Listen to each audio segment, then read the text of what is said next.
Olá! Nesta videoaula, vamos falar sobre conjuntos de nível de funções reais de várias variáveis. Seja f uma função real de n variáveis.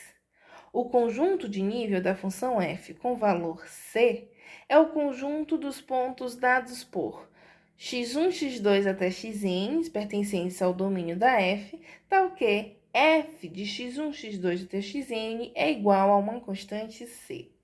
Quando n igual a 2, chamamos esse conjunto de nível de curva de nível. E quando n igual a 3, chamamos esse conjunto de nível de superfície de nível.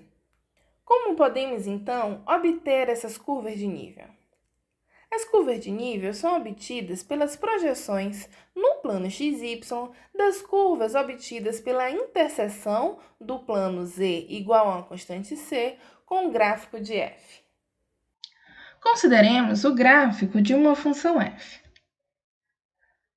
Ao intersectar o gráfico dessa função com o plano, digamos, z igual a 5, obtemos uma curva. Projetando essa curva no plano XY, a gente obtém o que a gente chama de curva de nível. Interceptando, por exemplo, agora a função com o plano z igual a 4, obtemos uma outra curva, a qual também podemos projetar no plano XY. Prosseguindo desta maneira, obtemos outras curvas de nível dessa função f. O gráfico com algumas curvas de nível de uma função f é chamado de mapa de contorno.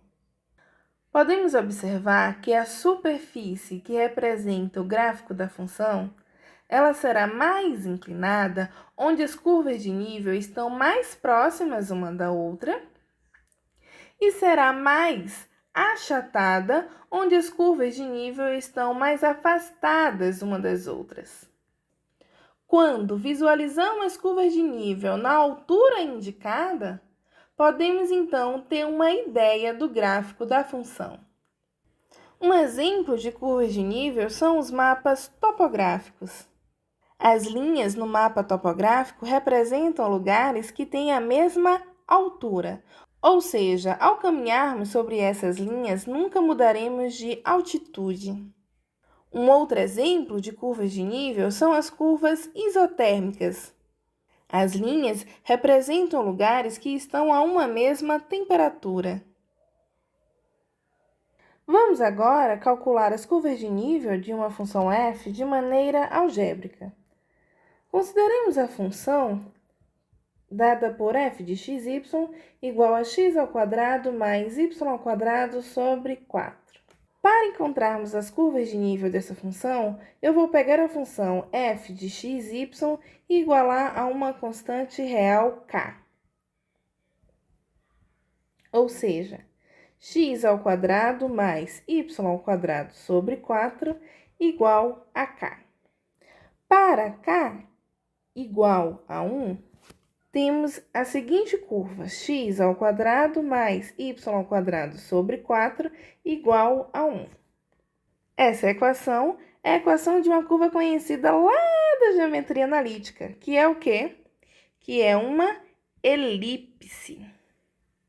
Nesse caso, essa elipse tem aquele Azinho igual a 1 e o B igual a 2. Vamos representar essa curva no plano XY.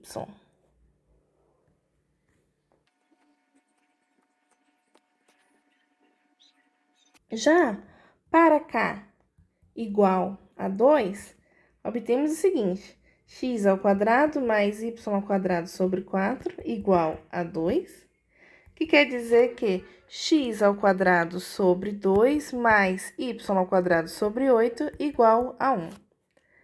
Novamente, temos a equação de uma elipse. Só que dessa vez os valores são a igual a raiz de 2 e b igual a 2 raiz de 2. No gráfico, essa elipse ela pode ser representada da seguinte maneira.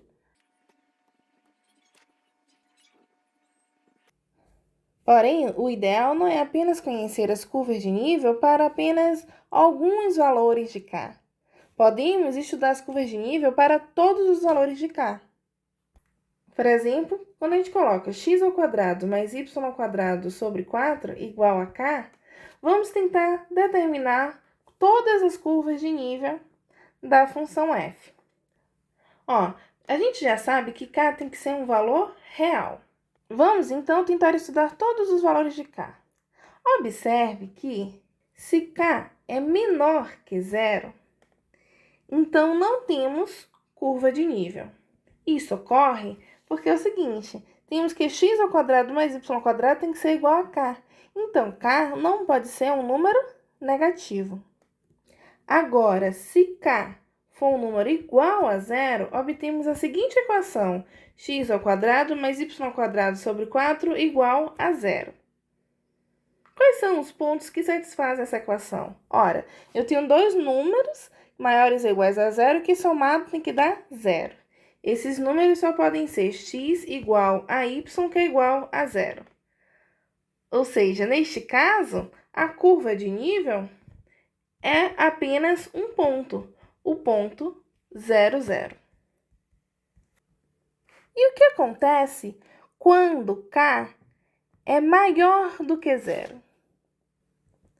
Quando K é maior que zero, temos a seguinte equação, né? x² mais y² sobre 4 igual a K. Isso implica dizer que x² sobre K mais y² sobre 4K é igual a 1. Ou seja, obtemos a equação de uma elipse. E essa elipse tem como A, que representa, a interseção da elipse com o eixo OX igual a raiz de K, e B igual a 2 raiz de K. Ou seja, fizemos um estudo de todas as possibilidades de curva de nível da função f. Quando K é menor que zero, a gente não tem curva de nível, ou seja, não tem gráfico da função abaixo do plano xy. Quando K é igual a zero, a interseção com o plano z igual a zero é apenas um ponto. E quando K é maior que zero, a interseção do gráfico da f com o plano z igual a K são elipses, cuja interseção com o eixo x é dado por menos raiz de k e raiz de k, e com o eixo y é dado por menos 2 raiz de k e 2 raiz de k. Observe que o estudo das curvas de nível nos dá também uma forma de determinar a imagem da função, que são os valores os quais a função pode assumir. Ou seja, a função não pode assumir nenhum valor negativo, e a gente consegue concluir que a imagem da função é dada pelo intervalo que vai de zero até mais infinito. Voltemos então à função volume de cilindro. Quais são as curvas de nível dessa função? Para isso, a gente calcula V de RH igual a uma constante K com K pertencente a R. Dessa forma, temos que πr² H igual a K, e por fim, H igual a K sobre πr². Ou seja, as curvas de nível da função volume do cilindro satisfazem essa equação. Vamos dar, então, alguns valores para K. Eu vou dar para K valores múltiplos de π apenas para facilitar as contas. Por exemplo, para K igual a π, temos que H é igual a 1 sobre R². Vamos representar essa curva no plano RH. Observamos que quando o R igual a 1, o H é igual a 1. Ou seja, a curva passa pelo ponto 1, 1, e esse tipo de curva, ele é dessa maneira aqui. É a folha de uma hipérbole. Essa aqui é a curva obtida, então, quando K igual a π.